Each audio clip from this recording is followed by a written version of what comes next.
Salve, salve galera, sejam muitíssimo bem-vindos ao canal Música Café, eu sou o Antenor, papo hoje é sobre áudio e hoje eu vou falar sobre o Hi-Fi Hip Deck.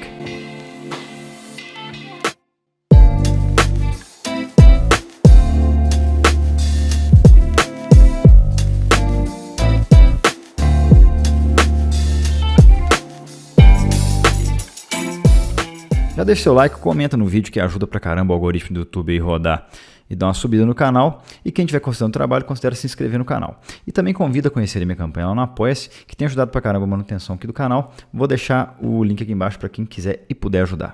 A Hi-Fi é uma marca que já teve por aqui quando eu analisei o microID SD Black Label.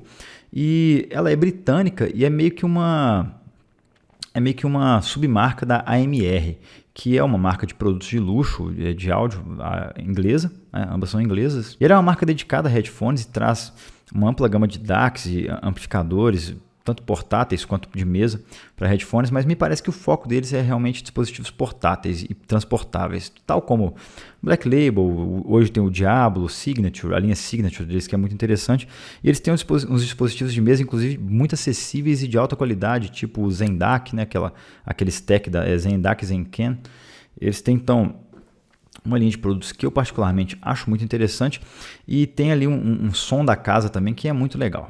O Hip Deck custa ali na casa de $150 e ele é um combo DAC, amplificador de fones de ouvido portátil. O que eu mais gostei nele é que ele tem um design que realmente é muito legal, muito bonitinho, chama atenção, muito bem construído também. E o knob de volume dele tem ali você vê que é premium, porque você mexe, ele tem aquela suavidade na hora que você vai alterar o volume. Ele tem o X-Bass, que já é uma marca registrada de produtos da Hi-Fi, que realmente é muito bem implementada, eu vou mostrar lá na frente. Ele toca uma ampla gama de fones, mesmo os full size. Ele traz muito bem a assinatura da Hi-Fi, de produtos ali bem mais caros que ele. Tem a decodificação MQA, para quem curte o gênero. E ele traz também uma ótima separação e distribuição de instrumentos no palco sonoro. E o que eu menos gostei nele é que ele não é muito adequado para fones muito sensíveis, que acaba trazendo uma quantidade ali de risco que para mim não ficou legal de escutar. Ele não tem saída de linha, o que acaba dificultando o uso dele somente como DAC ali, às vezes no sisteminha ou compondo um sistema, mas ele pode ser usado de certa forma como pré-amplificador. E eu acho que nesse patamar de preço ele poderia ter trazido um Bluetooth ali, mesmo que simples, mas eu acho que agregaria muito ao produto. Bom, falando então da caixa, da qualidade construtiva dele, ele vem nessa caixinha aqui bem resumida, simplinha, de cartonado, tem impressão bonita e tal, com toda a publicidade da Hi-Fi aí, com os tranqueiros que eles afirmam que tem. Dentro dessa caixinha também super simples, material de caixa de ovo. E aí a gente tem uns manuais, esse guia rápido aqui é bem legal, super simples de sacar. Vem com uma licençazinha para o Tidal, acho que são 3 meses de subscrição gratuita. E garantia, termo de garantia, etc. A gente tem 3 cabos que são super úteis, tá? Ele infelizmente não vem com cabo para iPhone, eu acho que deveria, mas ele vem com esse aqui, que é o USB-A macho para fêmea, que é o igualzinho que vem no Black Label, só que mais curto, tá? Então é o mesmo material, mesma qualidade de cabo.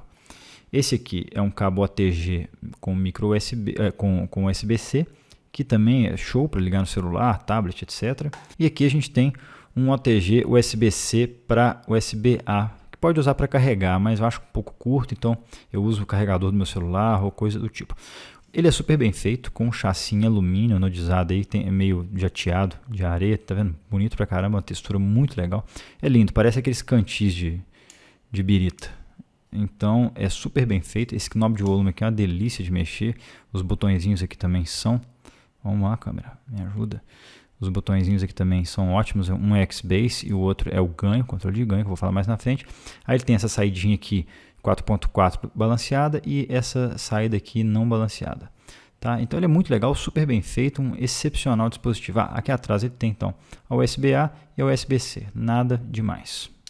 Bom, vamos falar então das especificações técnicas dele. Vou deixar o quadrinho aqui como sempre, quem quiser dar uma parada aqui no vídeo e confere.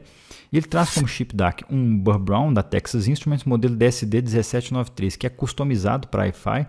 E ele é implementado meio que, ele é uma coisa híbrida, meio que DAC multibit misturado com Delta Sigma. Quem não sabe bem o que é isso, eu fiz um vídeo, vou deixar o link aqui em cima para quem tiver interesse em saber mais um pouco sobre DACs. Então, é uma implementação diferente do normal, que no final das contas tem um resultado muito bom. Ele tem um amplificador baseado em JFET, são 4 JFET OV4627A, e a potência dele na balanceada são 400 mW a 32 ohms, e na single end são 280 mW a 32 ohms. Eu dei uma olhada nos arquivos técnicos dele, me parece que a saída balanceada dele não é uma balanceada real, me parece que é uma dual mono. Mas o importante é que na prática ele acaba aumentando a potência da balanceada e suporta o conector Pentacon, então para mim está ótimo. Ele tem uma interface USB de alta qualidade, que é uma AMR XMOS V4 de 8 núcleos, o que é muito bom também, acaba tendo uma interface massa ali com o dispositivo. E ele tem como formatos compatíveis o MQA, que muita gente gosta, tem o PCM até 32 bits, 384 kHz de resolução, vai até DXD 384 por 352 e DSD até 256. Então, uma ampla compatibilidade de formatos. Ele tem uma entrada somente digital, que é USB-A, então ele só comporta dados via USB. E ele tem como saída, então, essas duas aqui analógicas. A duração da bateria dele, a Wi-Fi afirma que são 8 horas. Porém, todos os testes que eu fiz aqui, ela durou em torno de 6 horas. Seja com fones exigentes, seja com fones mais simples. Ele tem esse LED aqui atrás de indicação de bateria. E ele te dá uma ideia de mais ou menos como que está a bateria. Quando ela está branca, ele significa que está acima de 75%. Quando está verde, significa que está entre 25% e 75%. Vermelha significa que está entre 10% e 25%. E quando ela começa a piscar em vermelho, significa que está abaixo de 10%. Está na hora de carregar. Então, é um indicador legal. Eu só acho que ele poderia estar aqui na frente e não lá atrás, porque você tem que ficar virando para olhar o status da bateria. E a capacidade da bateria dele é de 2.200 mAh. Ele pesa somente 125 gramas. E o interessante é que ele tem dois switches aqui. Um é o X-Bass, que tem uma implementação excepcional de graves. E aqui a gente tem um controlinho de ganho para fones um pouquinho mais exigentes. Vamos então para as funcionalidades dele. O Hip DAC ele funciona exclusivamente como um combo DAC amplificador de fones de ouvido. Não é possível separar, assim, pegar sua saída de DAC dele, né, ou usar somente como amplificador de fones de ouvido tentando outro DAC. Ele é um combo fechado, não tem entrada de linha nem saída de linha. Então ele também não tem switch que você consegue alterar aqui para ele tornar essa saída aqui uma saída de linha, o que assim limita um pouco o uso, mas não invalida esse sistema. E a utilização dele é super simples. Uma vez que a bateria esteja carregada, ele tem um indicadorzinho que eu vou falar mais na frente, você conecta numa fonte USB tipo A, conecta o cabo USB tipo A aqui numa fonte digital USB, ligou, o sistema já detecta, ele dá um boot, essa luzinha amarela significa que ele está em standby. Então ele já liga e normalmente os sistemas, pelo menos o que eu testei no Windows 10, no celular, detecta automaticamente e é só pôr música que já toca nele tranquilamente. Para celular é recomendável usar o AP, porque eu não testei com Hi-Bi Music, tá? Que muita gente tem usado aí por causa desses dispositivos da Hi-Bi e alguns que são compatíveis também. Mas eu testei com o app, funciona muito bem, ele tem um MQA lá e tudo mais. Mas para quem está pegando ele agora, eu acho super recomendável instalar o último driver lá do site da Hi-Fi, que é interessante, ele tem um driver que melhora um pouquinho o desempenho, e também o último firmware dele, que foram lançados alguns firmwares depois que esse dispositivo foi lançado no mercado. Ele decodifica uma vasta gama de arquivos e a indicação do que ele está decodificando é feita por esses dois LEDzinhos aqui na frente. E aí esse amarelinho meio laranja, sei lá, significa que ele está em standby. Quando fica verde, é na faixa de 48 kHz a 96. Amarelo é quando está na faixa de 176 a 192 ou o DXD 352. Quando ela vai para ciano, é quando está DSD de 64 ou 128. E quando está azul, é o DSD 256. E quando ela fica magenta, é o famoso MQA. Eu fiz alguns testes aqui de tensão de saída desse dispositivo. Então, em ganho baixo, a saída single-ended ela gera 0,95 volts RMS dos dois canais. Tem um balanço legal de canal lá em cima. E em ganho alto, ela gera 3,04 volts RMS. O que dá para tocar bastante fones sem ter muito problema. E na de 4.4 balanceada, no ganho baixo ela dá 1,86 volts RMS. E em ganho alto ela dá 6,15 volts, o que é bastante coisa.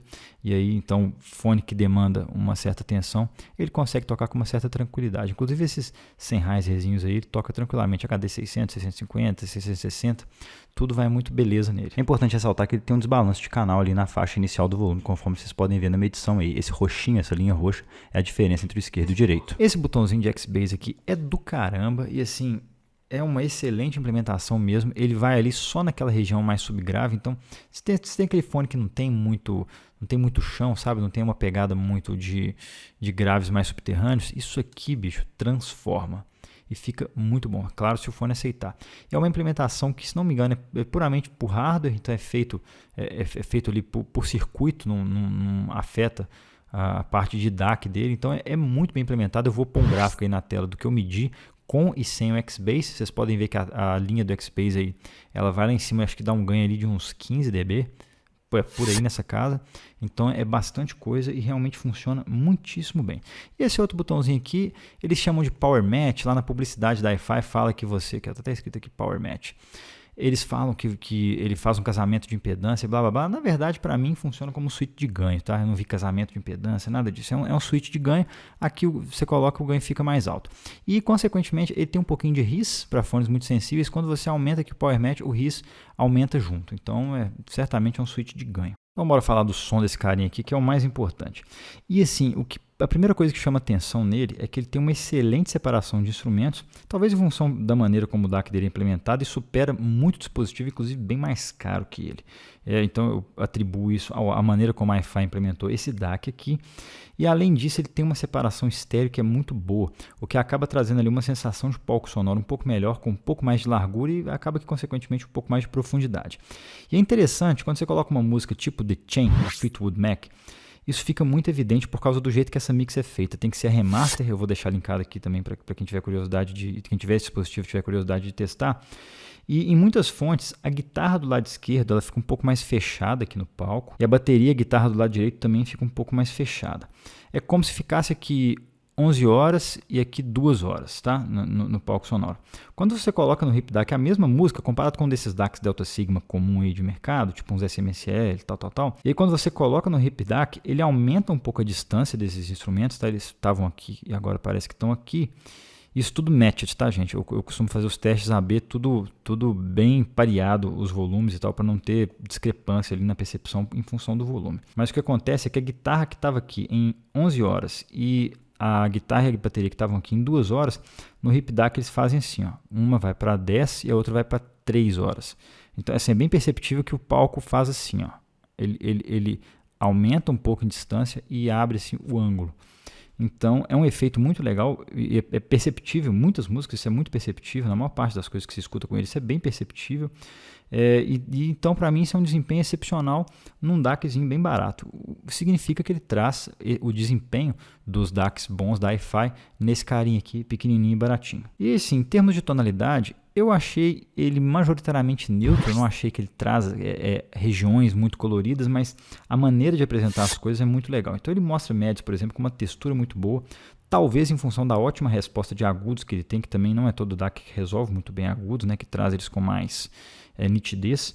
E os graves também têm uma boa textura, são bem neutros, mas o Bass Boost aqui é extremamente bem implementado, igual eu falei anteriormente. Então, como em todo dispositivo Wi-Fi, tá, eles são bons nisso. Então, ele já traz graves muito bons, ele consegue ter um controle muito legal e isso aqui dá um punch ali para quem quer ter um pouco mais de quantidade. E a reprodução de agudos dele é muito boa, com uma excelente quantidade e qualidade. E aí isso faz com que fones que têm uma capacidade boa ali na região aguda, uma resolução muito boa, brilhem mais. Então, ele consegue trazer mesmo uma certa nitidez ali que é muito boa. Então, ele tem características sonoras excelentes. Bora então concluir, gente. Eu acho que o Hip DAC está numa posição para mim que é um pouco em cima do muro. Por quê? Ele é um dispositivo compacto, transportável, aliás, portátil mesmo. Ele é um dispositivo que dá para usar, colar no celular com um elástico e usar no bolso tranquilamente, não ocupa tanto espaço, super leve, são um pouquinho mais de 100 gramas. Então, ele é um dispositivo assim que é muito bem feito, muito bonitinho e tal. Só que ele tem um problema para fones muito sensíveis. E isso, para mim, é a grande limitação dele. Então, você coloca aqui, por exemplo, um Audio Dream AD8, ele vai dar RIS e não vai dar um controle de volume legal. Você vai ficar aqui, ó, você acaba de ligar ele, você vai ficar aqui mais ou menos. E vai ficar um pouco alto demais até, para mim pelo menos, né, para o jeito que eu escuto. Então, assim, não é muito bom para fones muito sensíveis. Então, normalmente fones Full BA são bem sensíveis, né? E às vezes alguns híbridos ali que tem muita armadura balanceada costuma ser sensível. Então, ele não é bom para esse tipo de fone. Para outros tipos de intra-auriculares, ele fica legal, não tem riso de fundo e ele consegue apresentar essa sonoridade boa que ele traz, mas assim, o volume não passa daqui. Usando a single-ended, nunca passa daqui. Ganho alto, então, nem pensar. Só fones realmente mais exigentes. Já para full size, ele funciona muito bem. Então, eu testei diversos full size aqui. O Hi-Fi Man Ananda, por exemplo, que é um full size super eficiente. O Focal Clear ficou muito bom também. Cheguei a testar, inclusive, o meu Hi-Fi Man HE500, que é mais exigente. Ele tocou, ficou legal também. Então, ele consegue tocar uma gama de fones legal, full size. Eu não achei ele tão bom assim para intra-auriculares por causa dessa limitação. Eu sei que tem gente que não se importa com isso e digamos que 80% dos fones intra-auriculares que eu testei nele, principalmente o Single DD, eu não tive esse problema de RIS, tá? Então ficou bem tranquilo e tal. E se você usar um plug de impedância também, resolve esse problema para muita coisa. Então fica aí a dica para quem estiver usando, quiser usá-lo com fones um pouco mais sensíveis, eu acho que um plug de impedância é fundamental. Mas a sonoridade dele é excelente. Ele faltou no Bluetooth, eu acho que se a Hi-Fi tivesse colocado o Bluetooth aqui, era Go, então ia ficar fora de série.